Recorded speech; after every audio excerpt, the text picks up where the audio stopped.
Welcome to the Cold Case Christianity broadcast, the only Christian case-making program hosted by a cold case homicide detective. J. Warner Wallace has been investigating cold case murders in Los Angeles County for over a decade. His work has been featured on Fox News, Court TV, and Dateline. For more information about Jim's work and the case for Christianity, please visit coldcasechristianity.com. Now, here's your host, J. Warner Wallace. Welcome back to Cold Case Christianity. As you know, if you've been watching our show over the last few weeks, we are talking about 8 pieces of evidence in the universe and asking the question, can naturalism explain these 8 pieces of evidence? Can I get an explanation for these? Can these 8 pieces of evidence get in the room of the universe, kind of looking at it as a crime scene? Can these 8 pieces of evidence get in the room and be explained by some form of evolutionary processes, natural processes, just processes involving space, time, matter, the laws of physics and chemistry that govern such things? Or is it more reasonable to step outside the room for an explanation? This is exactly how we look at death scenes. We ask the question, can I explain everything in the room by staying in the room? If I can, it's probably not a murder. On the other hand, if I have to go outside the room for an explanation of some piece of evidence inside the room, there's a good chance that I've got an intruder who came in the room to deposit that piece of evidence, and then I've got to shift my investigation toward the reasonable inference of a murder. Now, if that's the case, could we apply such a technique to the universe itself? We've done that over the past few weeks, and if you're kind of catching up with us and you're not DVRing our show, you can go to our coldcasechristianity.com website, hit the YouTube link, and you can see the archive shows right there on our YouTube page. So catch up with us, because I think in the end, what we're going to do is assemble a pretty strong case for you. And it's part of an hour and 40-minute presentation that I gave at a church in Colleyville, Texas called Compass Church. And they were great. They were gracious enough to provide me with the video, which I now have kind of divided up into 6 episodes for you guys. So I hope it's been helpful. And we've looked so far already at cosmological evidence in the universe, biological evidence in the universe, and tonight we're going to look at mental evidence in the universe. When I say mental, I'm really talking about consciousness and free agency. Because it turns out, as you'll see in this episode, that I think one of the best arguments for the existence of God is simply the fact that we can have an argument. Something though that requires both consciousness and the freedom to choose between competing ideas to use this thing we call reason. But do we really have consciousness and free agency if the universe is as naturalists would say it is? How do we explain such things by staying inside the room? That's what we're going to do this week. So as you're kind of listening tonight and looking at this evidence, I think this is a fascinating area. And what I tried to do in God's Crime Scene is not just give you the Christian perspective or the theistic perspective. As a matter of fact, you'll see in the book I spend far more time examining the explanations offered by those who want to stay inside the room for an explanation, the naturalists, than I really do at any other area. As a matter of fact, I knew that in the end, if you're going to be talking about these ideas with your friends, or talking about these ideas if you're a college student at the university, you're going to have a good enough understanding of what they say the case is, in addition to what you say the case is. You're going to have as much understanding of their side as you do of your own. So what I've tried to do here is not only go through every explanation offered to stay inside the room for things like consciousness and free agency, but also show you why those things are deficient and point you to their resources, the atheistic resources, the books that they are writing in order to make a case for what they believe. I had to actually read 132, I think it was, books, 135, something in that range, in order to write this book. And the vast majority of those books were from people who are naturalists who try to explain the evidence by staying in the room. So in the end, this book's going to give you a brief overview of the evidence. And if you want to go deeper into the secondary investigation, you can do that in the back of the book, so you can find out what exactly are they saying and why do they think that they can explain this by staying inside the room, and does it really work? And that's what this book's all about. So in the end, I hope to build a robust case. You'll see in the last episode of this series, you'll see why the case is so strong. But tonight we're going to cover 2 additional pieces of evidence. They are the 4th and 5th pieces of evidence, or they're the 5th and 6th pieces. That's what they are, the 5th and 6th pieces of evidence, making the overall case from 8 pieces of evidence in the universe. So let's get started. This is the presentation of God's Crime Scene from Colleyville, Texas at Compass Church. This is where I think it gets really interesting, because I want you to think about this for a second. I think sometimes the best argument for God is the fact that we could make an argument. Here's what I mean. We happen to be conscious creatures. I had a case one time where a 5-year-old boy was murdered by his father, shot in the forehead. He then killed himself, the father. And it was tragic. When we got there, everyone struggled with it, especially those people who do not believe in God or do not believe we are creatures, anything other than our physical bodies. I work with guys who think the only life you really have is the physical life you experience in this universe. You're just bodies, brains. You have no soul. You don't live beyond the grave. And if that's the case, these kinds of stories are shocking. And I had people at the crime scene who either wanted to laugh it off, or the CSI officer couldn't stay. She had to leave. She couldn't watch somebody. She couldn't work a scene with someone the age of the 6-year-old. You know, my grandfather, this is him at 6. I didn't know him at that age. Of course, he got older. I knew him as he was an old man. It was hard enough to watch the 90-year-old Warner die.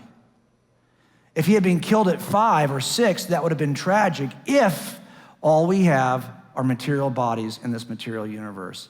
But is that true? Is that all we are, is material bodies, material beings? Well, I think the problem is if atheism is true, we all have brains, but if atheism is true, do we really have minds? We seem to experience minds, but it's a problem for atheism. Here's why. By the way, it's called the problem of mind. And it's called the problem of mind, or it's called sometimes the mind-body problem. And the reason why it's called that is because how do you get a mind if all you have is a material universe? Because the mind is not material. In other words, in a universe that's just made up of space, time, and matter, you can get a brain. That's another material thing in the material universe. But can you get a mind from a material universe? That's the trick. How do you get this? Well, maybe they're the same thing. Maybe brains are just minds. Really? If that's the case, we could solve the problem and stay inside the room. But is that the case? If I'm looking at the killer, this is the guy who I say later on is the killer of his son, Ryan. How do I know that this guy is really the killer? Well, if all the attributes of this guy match all the attributes, if the DNA this guy has matches the DNA at the room, I know I have the same person. Anytime you have two things that have the same attributes, you have an identity relationship. They are the same. Well, could I do that here? Are all the attributes of the brain identical to all the attributes of the mind? If they are, we can get an answer by staying inside the room, because mind is just brain. Well, that's the question. I don't think they're the same at all. There's a difference between brain and mind. Let me show you 5 ways they differ. Number 1, brains are physical, and therefore you can measure them. I can take this and I can weigh it. I can measure its depth, its length, its mass, but I can't really do that with the mind. This is a significant difference between brain and mind. Brain is measurable, mind is immeasurable. Got it? One difference. But it gets worse. Here's Ben Carson, okay? Not that I'd forget about politics for a second. He is a neurosurgeon. He should know something about this issue. If I ask Ben to remember and tell me about his memories of his mother, he can report those to me and tell me about all the interconnected memories he has and how that made him feel and the impact it has on his mental life today. He could do that because he privately knows how he feels. I could not take Ben's head off and look at his brain and discover that information. I couldn't. And no, we're never going to get to that place, because even when we think we see brain activity and then we think we know what it means, it's only because the guy tells you what it means. He's got to report it. Why? Because brains can be publicly accessed, but your mental entities cannot be publicly accessed. This is yet another difference between brain and mind. Got it? I just love showing brains too, by the way. This is so cool. If I rented this house for a holiday and I'm sitting in this bedroom and I hear a noise outside of a burglar, now my mental thoughts are obsessed with the burglar. Is he gonna get in my house? Is my house front door locked? Where's my gun? I'm thinking about all these things, right?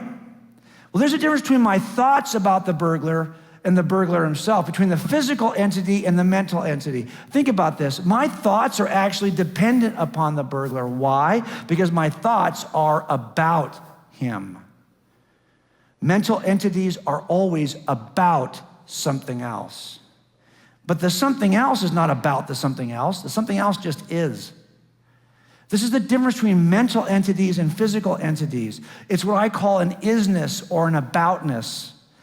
Mental entities are about, physical entities are. This is called by philosophers intentionality. This is another difference between mind and brain. It's isness versus aboutness. And I could be wrong about that burglar. He might not even exist. As a matter of fact, I can hear noises. It may not be a burglar. His existence is up for dispute. But my thoughts about him are not up for dispute. I could be wrong about him, but the thinking he's there, you can't dispute that with me. You can dispute whether he exists, but you can't dispute my thoughts. Another difference between mental entities and physical entities. One is incorrect, perhaps, but the other is indisputable. Last thing, you could train me as a SWAT officer on how to get involved in a shooting. And you could tell me how my gun's gonna operate, and you can tell me about the physical processes of the person I'm gonna shoot at, and you could even tell me how we're gonna physically enter the room. You might even be able to explain to me how I might physically react afterwards. But that would not be everything I would know about a shooting, because it turns out this would only be the objective, material, and personal facts about shootings. Once I'm involved in a shooting, I'm now gonna learn a bunch of stuff you could not explain to me from physical objective properties. I'm gonna have subjective reactions to those physical properties. This is yet another difference between mental entities and physical entities. Mental entities are very personal, physical entities are not.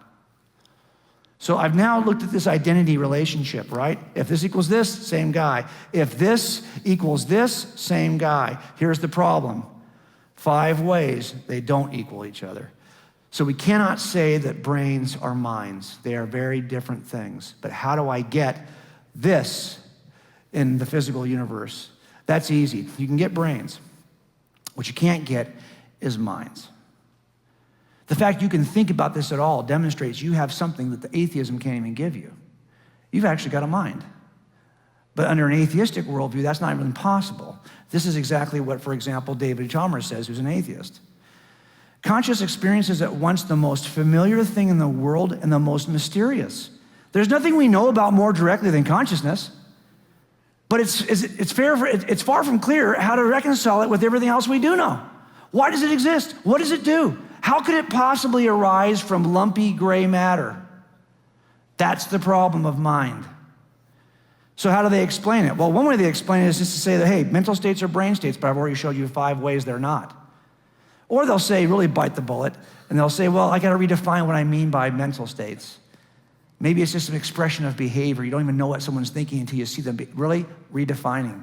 Redefining doesn't get it done. Or maybe just say, hey, it's an illusion. You think you have consciousness, but you're wrong. It's an illusion. Really? So where does this illusion reside? In your conscious mind?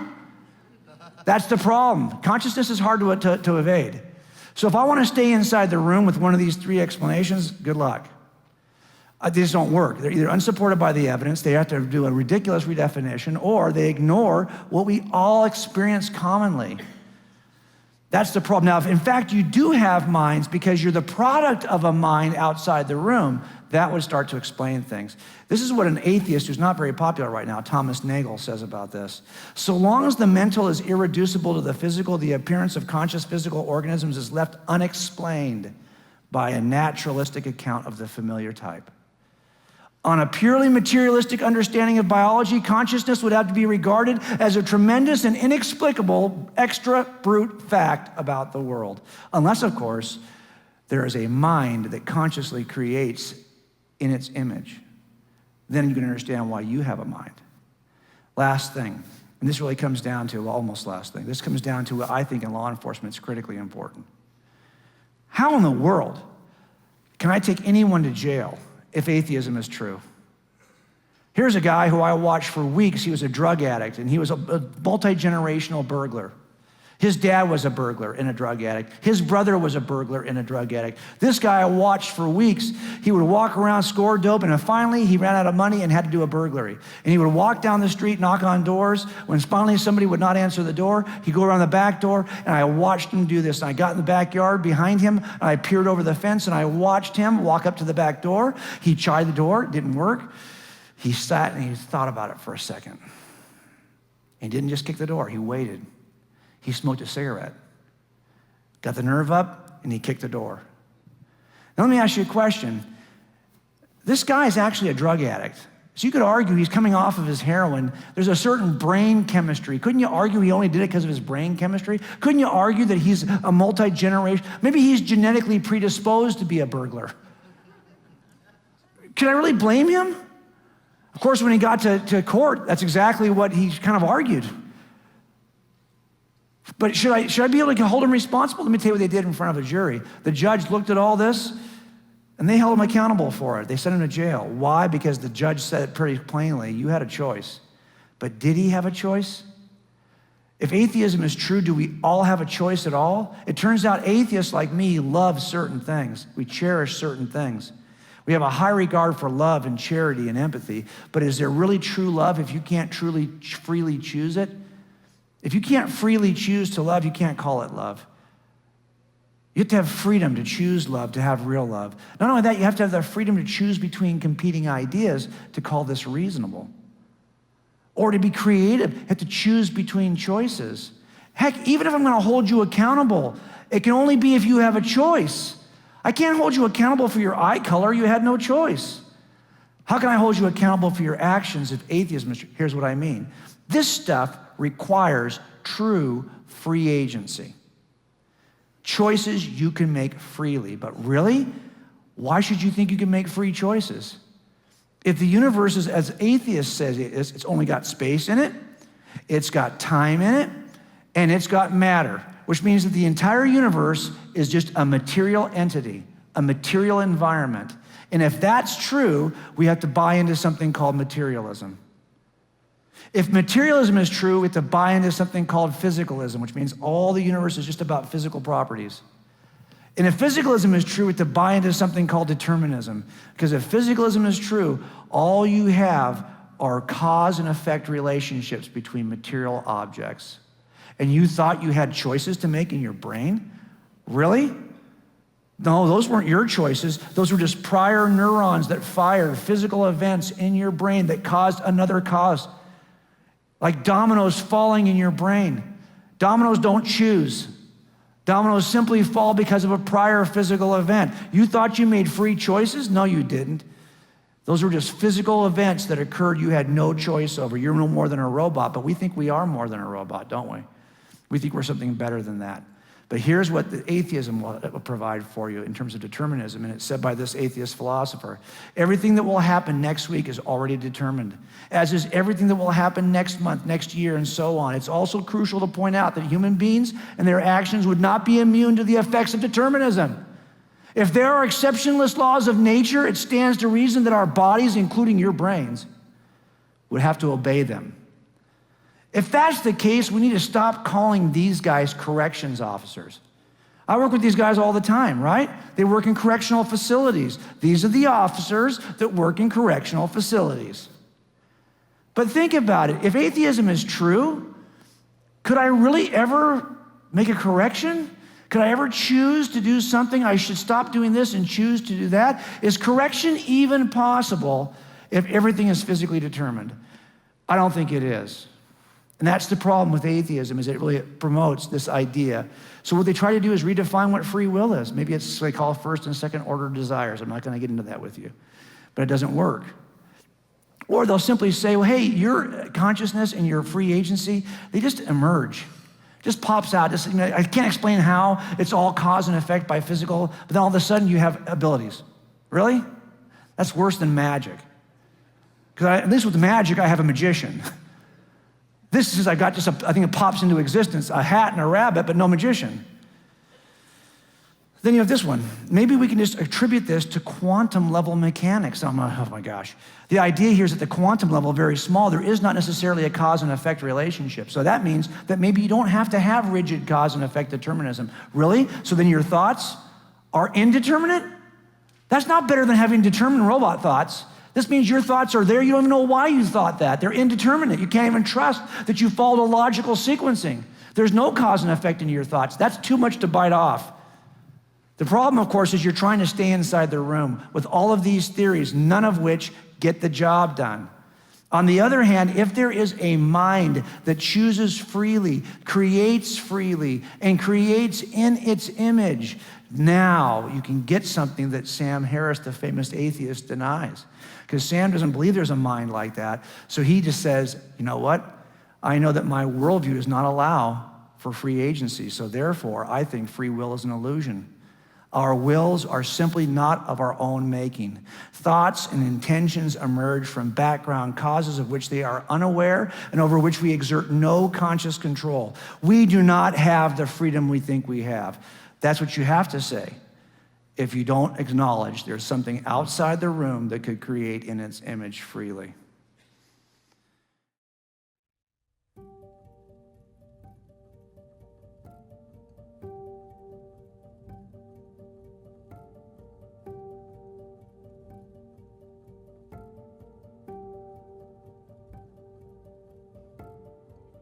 I did 26 years working casework, and the better half of that in the end was working cold cases.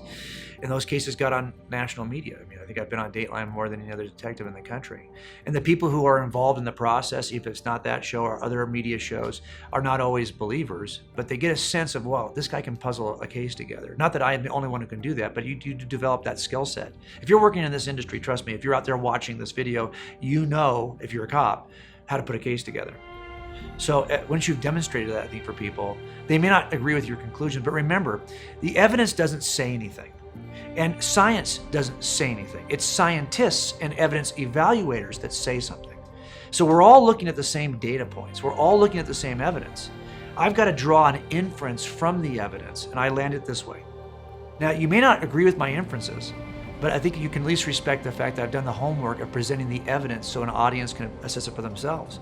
So that's why I think I have supporters who don't agree with my inferences, but they respect the process. And that's one of the things I try to do uniquely in God's Crime Scene. I'm trying to give the readers not just here are the facts, but here are how detectives assemble facts to develop a case. Here are the processes, the rules that we obey, how we put a cumulative case together. How do we make cases? That's what I want you to come away with also, not just here are the facts, because you can get that out of any book. I want this to be unique in the sense that this is a book that not only gives you the data, but it instructs you on how to build a case, how to put the data together.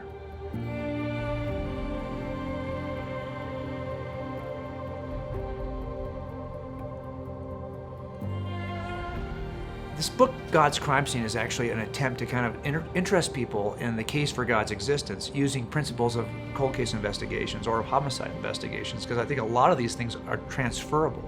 This is a discipline that's transferable. As an example, typically when you walk into a death scene, not every death scene is a crime scene, because there are 4 ways to die, and only one of those is criminal. You could die by natural causes, accidentally, by way of suicide, or by homicide.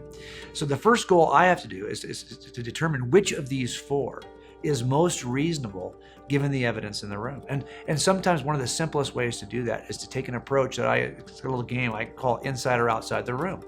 Because if you can explain all the evidence inside the room by staying inside the room, there's a good chance this is not a homicide.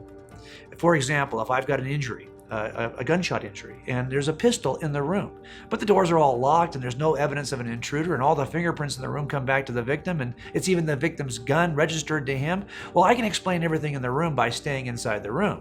That's going to be a suicide. And it could look kind of crazy, but it's still going to be a suicide, regardless of how it looks, because there's no evidence that I have to explain by going outside the room. If, on the other hand, I've got something in the room that I can't explain by staying in the room, I have to go outside for an explanation. Maybe that gun is not registered to him, and there's unknown fingerprints on the gun, or there's bloody footprints leading out of the house. Well, now I've got to go out of the room to get an explanation for what's inside the room. Now I've got to consider the real plausibility of an intruder. That changes everything. I thought, well, could we take the same approach and apply it not just to a death scene, but apply it to the entire known natural universe and ask this question: can we explain everything inside the universe by staying inside the room? If we can, then naturalism is sufficient. There's no reason to think we have an intruder. On the other hand, if we have to go outside the natural universe to explain the stuff that we see inside the room of the natural universe, that changes everything, because now we've got good reason to believe we've got an intruder. Of course, if we had that kind of an intruder, we'd have to consider the kind of cosmic nature of this, the divine nature of this kind of an intruder, at least the supernatural quality or nature of this kind of an intruder. And that's really the premise of God's crime scene. We're going to examine 8 pieces of evidence in the universe and ask the question, can we explain these things and account for these things by staying inside the room?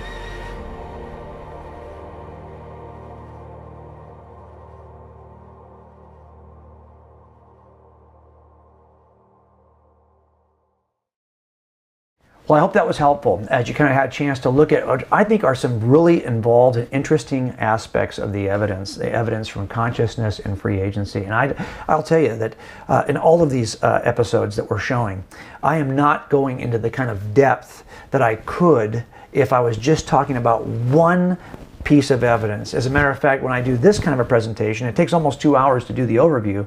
I'm not really going in depth into any one of these pieces of evidence where I'm showing you a robust refutation. In other words, what are the robust explanations that the other side gives? That you're going to have to go to the book, God's Crime Scene, or if nothing else, look, I say this every week, my intention is not to sell you a book as much as it is to equip you to make the case. I do think the book is going to give you the most robust defense of the case, but I'm writing every week at coldcasechristianity.com. If nothing else, get over there, sign up for the daily email. You'll be getting resources, and you'll see a litany of articles already written on some of these topics that'll help you to go deeper. And of course, if you want the entire case assembled in a way that is fully illustrated, that you can get at either godscrimescene.com or coldcasechristianity.com, and just look for the links to God's Crime Scene, the book. And of course, it's also being sold everywhere that books are being sold. Booksellers like Amazon, Barnes & Noble. You can get it on Kindle, Nook. You can get it on all the audio versions. It's available about every way you can make it available. So I hope that resource will help you. But in the end, what I want us to be able to do as Christian case makers, the duty that all of us have as Christians, is to be able to make the case for what we believe. And I hope we've been able to help you do that right here at Cold Case Christianity. Thanks for joining us at the Cold Case Christianity broadcast. If you're interested in more information about this week's topic, please visit coldcasechristianity.com. For a thorough investigation of the reliability of the New Testament Gospels and the case for Christianity, be sure to purchase Cold Case Christianity. A homicide detective investigates the claims of the Gospels. It's available wherever books are sold.